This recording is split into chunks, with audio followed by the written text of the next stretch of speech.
I do have the man of the moment, and many people believe he's the one who's really scripted it all, but in the end it was a team effort. Jayant Sinha, Minister of State for Finance, joins us right here on ET Now. Thanks very much for being with us. Congratulations on what is your first budget. Some of the best minds in the country have put this together. I'm going to be the devil's advocate and just criticize it. There's plenty that the budget needs to be complimented on, but let me just first begin with the critics' view. This is a great visionary document, but this is not the budget for the next financial year.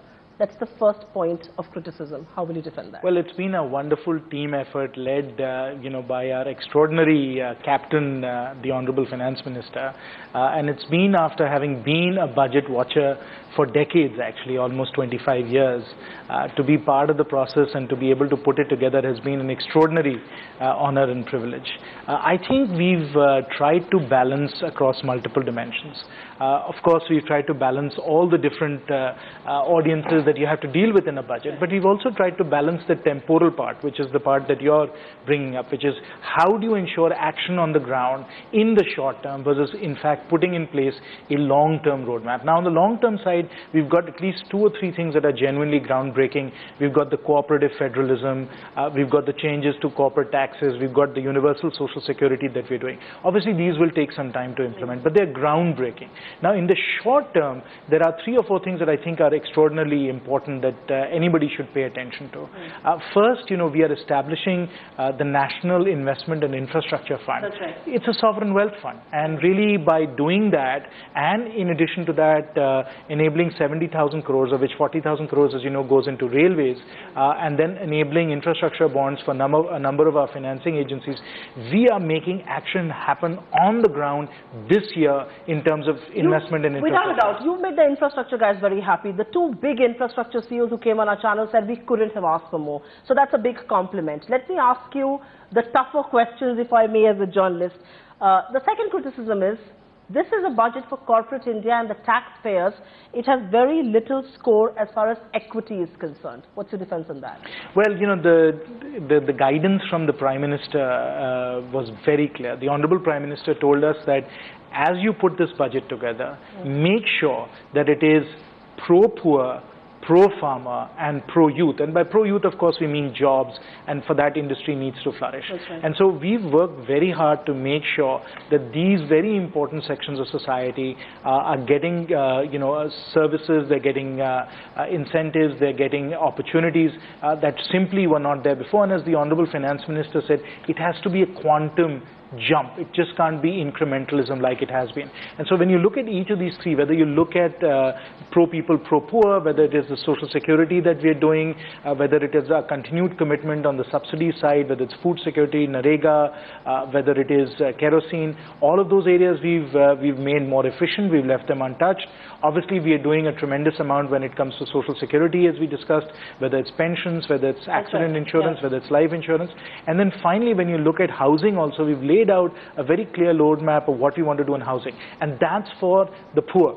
That's for 50, 60, 70% of India that is going to be able to take advantage of these services. Right. As far as farmers are concerned, obviously we've done soil health and soil fertility. We've done, tremendous boost in irrigation, and we're going to be doing a lot in agricultural credit, all of which is laid out in the budget. And then certainly with respect to young people and jobs and really ensuring that industry and manufacturing takes off, we've really pushed Skill India hard, we pushed Make in India hard, and we're doing a lot for innovation and entrepreneurship. I'm going to ask you in Make in India in just a bit, but the heart of this budget exercise was the whole debate between fiscal prudence and growth. You've been pragmatic is what a lot of people are saying, but your critics say that we have hurt our credibility by allowing for fiscal slippage next year and by delaying the whole 3% target by 1 more year to fiscal year 18. Would you concede a little on that ground? No, I wouldn't concede anything on that ground. I think it's absolutely clear, and if you read, people who are very thoughtful and knowledgeable observers of the Indian economy, they recognize that there was a trade-off here, a trade-off not just simply between growth and fiscal consolidation, but actually the quality of the growth and whether we were able to find the resources for public investment. As the Honorable Finance Minister said very clearly, both in the budget speech and thereafter, we could have hit the 3.6. After all, we did the 4.1. Right, yeah. We were very fortunate. We were very fortunate, of course, that we have, in fact, the tailwinds of lower commodity prices across the board. So that has really helped us in terms of fiscal consolidation. But rather than get down to 3.6, which was entirely possible, we chose, in fact, to take the extra incremental spending that we were getting as a result of being able to spend 0.3% of GDP more and really put that into public investment, largely because of what you were saying earlier, which is to ensure that the public investment boosted the economy in the short term and enabled us to really turn the investment cycle and move the economy forward into that 8, 9, 10% growth rate trajectory that we think is entirely possible. Your critics will perhaps be silenced if you put all of that money to good use, into productive use like infrastructure, which is of course something that you will best answer a year from now. But the quality of fiscal consolidation, if I may point out here, you know, the whole revenue to fiscal deficit has now been increased, was 70 earlier, it's 72% now. Planned expenditure is less, and that is somewhere where a lot of people are losing sleep over. Explain to our viewers, why is planned expenditure less in this year's budget than last year's? No, that is simply because of the devolution to the states. If you look at what are called budget estimates, that is what we had planned for last year as far as planned expenditure is concerned, that was 5.75 lakh crores. What we actually spent, and that's called revised estimates, or RE, was about 4.7 lakh crores. What we are planning for, because we've of course taken a lot of the revenues that the center has and we've sent it to the states, what we are planning for actually in the next fiscal year, and that is of course again the budget estimate, is about 4.7 lakh crores a year. So it's marginally lower than what we actually spent this year. Is that largely on account of the Finance Commission's report that has been put into action? Because as we had said during the Finance Commission discussions and press conferences that we had after we tabled the Finance Commission report in Parliament, is that there was 1.78 lakh crores that we would have had for planned expenditure that has actually gone to the states. That's the 1.78 lakh crores that's missing from planned expenditure, and which would have been added to the 4.7 that we are actually going to because the criticism was that the government is almost abdicating its responsibility and asking corporate India to crowd in, which is perhaps what you're not looking at doing. No, actually that's not true. Yes, the Honorable Prime Minister has said very clearly that we are Team India, right? And so we all have to work together, the states and the center. I'm going to now focus the attention just a minute away from North Block. That's where all the action today is, but just away from North Block to Mint Street. Your good friend Raghuram Rajan had said on record that the next milestone on rate cycle will be the quality of fiscal consolidation. You've been pragmatic. You've delayed it by a year as far as the 3% is concerned. You've allowed yourself some fiscal slippage in the quest for growth and infrastructure investments. Is he going to buy that argument? No, as I've said before many times, the RBI is a very professional, fact-based, data-driven organization. And I think the data is very compelling right now when it comes to monetary policy. Because if you look at the structural change that has happened in inflation expectations, the Economic Survey has an outstanding chart in this regard. And I would commend everyone to take a look at that chart, because basically it just shows this dramatic fall-off in inflationary expectations among consumers. So clearly, because of the commodity price declines, because of what has happened in terms of what we've done with MSP, which is the prices that we are paying for various agricultural commodities, and because of the change in inflationary expectations among individuals, we have of course given tremendous sort of space for monetary policy to begin work, because inflationary expectations are down as much as they are.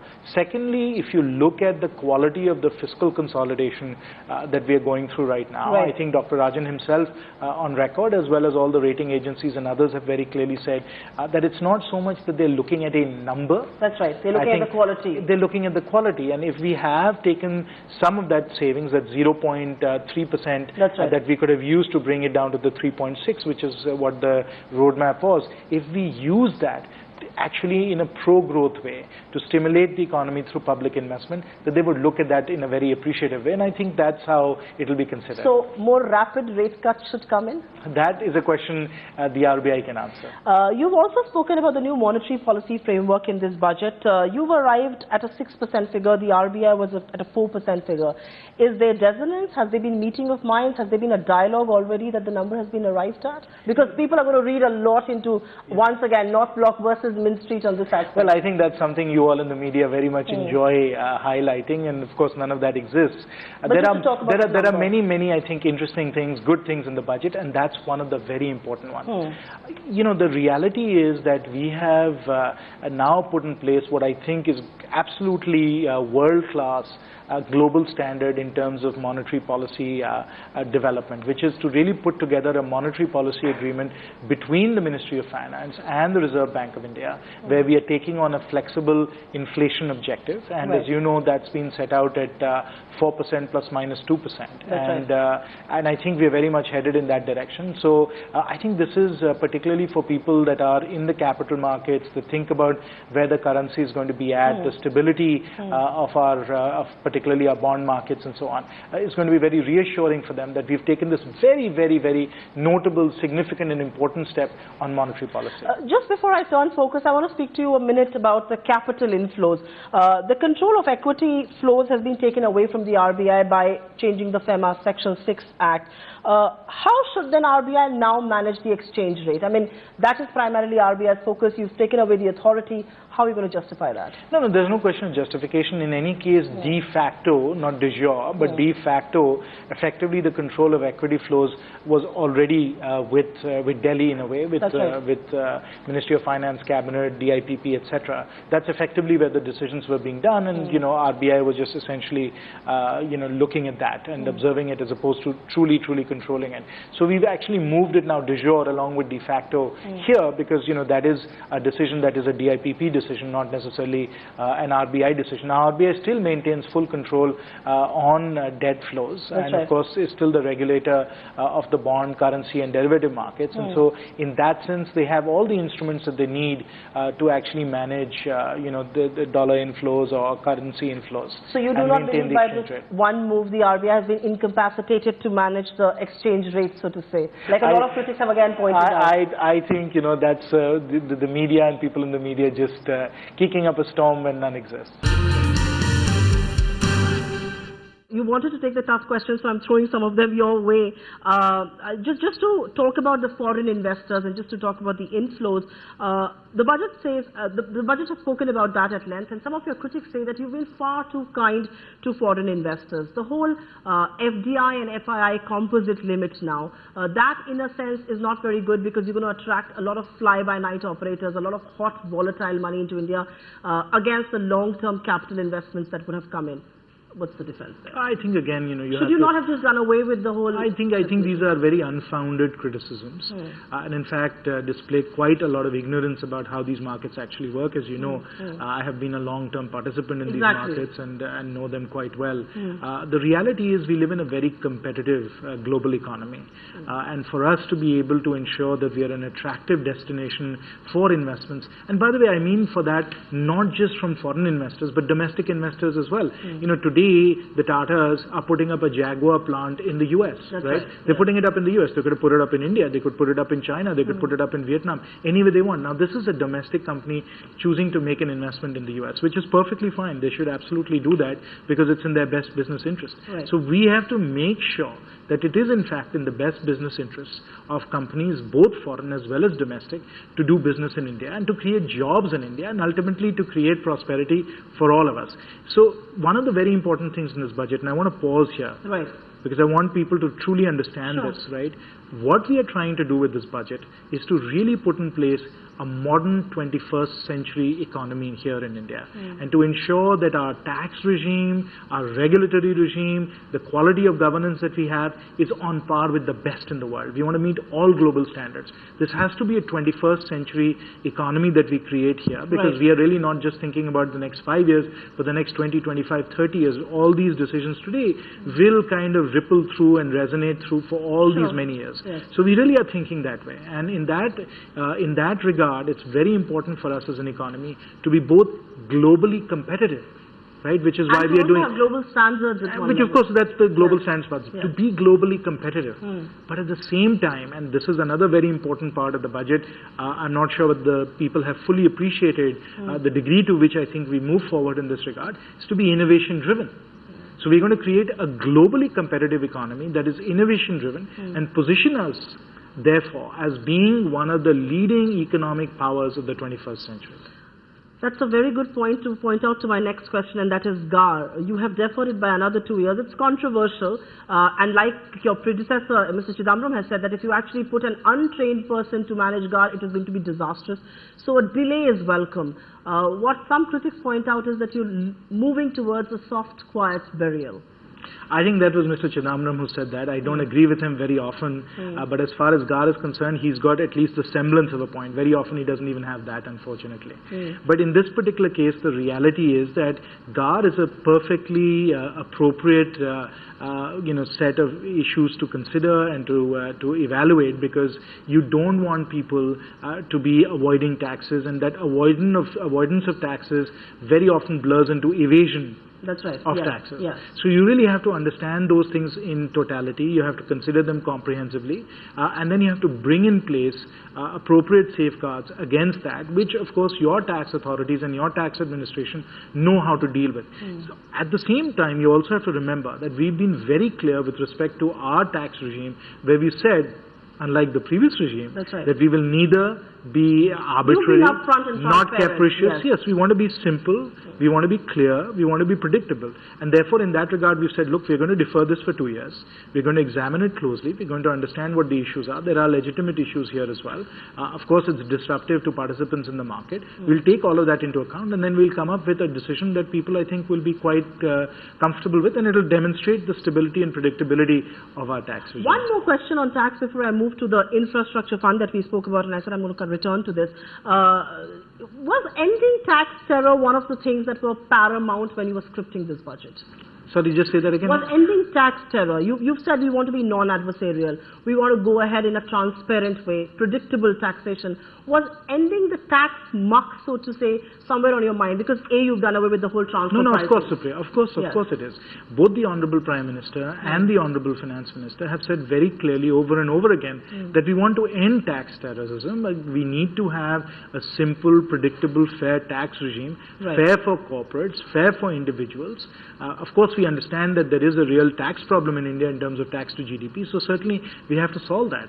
But we have to solve it in partnership with our taxpayers, and therefore we want to end the terrorism. We want to end the discretionary aspect of some of this. We want to end, some of the corrupt practices that we've all seen as a result of all of this. And so we want to take discretion out of that. The Honourable Prime Minister has said often, and he said in Parliament yesterday in an absolutely extraordinary speech that he gave, that we need a policy-driven state, and that's what we're working towards. Fair point indeed. I'm going to come back to the whole infrastructure thing. I did say that the two of the biggest CEOs in infrastructure came and said, we couldn't have asked for more.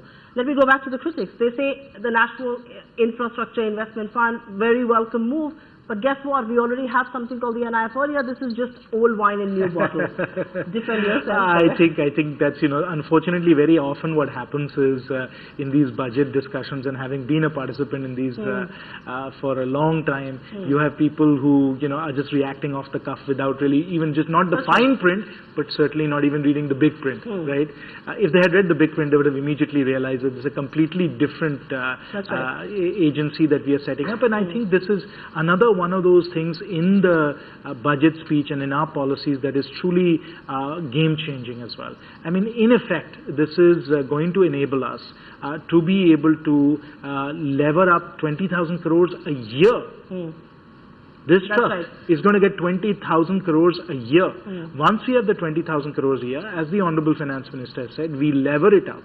We could potentially lever it up 4 times, 3-4 times. And you finally have an instrument for sovereigns to come and invest. We have an instrument for sovereigns to come and invest. We have an instrument to own certain assets that we can use to unlock the government's balance sheet. We also think that there's going to be an important sort of mirroring effect in this, which is that if we are able to create an agency like this that works well at the central level, there is no reason why some of the other states that are actually quite progressive and capable, like in Gujarat or Maharashtra and so on, that can set up an agency like this at the state level as well. And so we have a way for us to be able to take the balance sheets that exist at the union level, at the central level, as well as at the state level, whether it is a stream of dividends or other sort of budgetary support that they get, plus certain assets that they can throw into it, land holdings, ownership of various companies, listed, unlisted, whatever, to be able to create something that can then become a true force to drive public investment, private investment. I'm glad you mentioned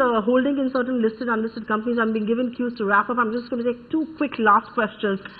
Selling stake in Supriya is something that you say in the fine print. Divestment target has now been increased to 69,500 crore rupees. Do you believe, or don't you believe, this is going to be a little destabilizing for some of the blue chips that you're invested in, and L&T and ITC, companies like that? Well, Supriya, where we are going with this investment is to be able to put together a really intelligent, thoughtful plan about which assets to dispose of in which fashion. There, I think everything is on the table. We want to look at disinvestment. We want to look at strategic disinvestment. Those decisions are going to be made through comprehensive policy that we are going to put together. Obviously, it will be approved by the cabinet, and I think you'll see real success from that, as we've already seen so far, and which is why we were very confident with the target that we had put up there. My last question to you, some of your critics have pointed out, I haven't been as critical of the budget though, just a disclaimer, but some of the critics have pointed out that this whole emphasis on pension, on the social security schemes that you're talking about, is just an image makeover exercise. Hey God, we're not big business oriented government. How much of that is true? Look, they just play on your mind at all. Our Honorable Prime Minister has been crystal clear in saying कि ये गरीबों की सरकार है और गरीबों को समर्पित है. Our focus is the people of India. This is a sabka saath, sabka vikas, sabka labh budget, which is why we are calling it the sabka budget. It's for everyone. Certainly when you look at an economy, there are many stakeholders. Obviously, it's the first and most important priority, even at a moral level, for the government to make sure that those that are needy, those that are deprived, are able to get support and security with respect to their basic needs. For me, the view that matters is Swaminathan Iyer, and he said this is a good, very good budget. So I think you've passed with flying colors. I have a last question to ask of you. Was sleep difficult to come by in the last 10, 15 odd days as you were in the thick of budget making? Not at all. Such mounting expectations? Not at all. I'm a very good sleeper, and again, as I said, it was extraordinary to be on this wonderful, wonderful team of people working here in Ministry of Finance. We had very clear guidance and leadership, both from the Honorable Finance Minister and from the Honorable Prime Minister. So it was actually a very, very fun, and I think with the results coming out as they are, an experience that the country can appreciate. You're not the first in your family to be a part of the budget making exercise. Whose view mattered the most on this very important, crucial exercise of your life? That's a secret I'll tell you later. Thanks very much, Mr. Sinha. Pleasure talking to you. Thank you.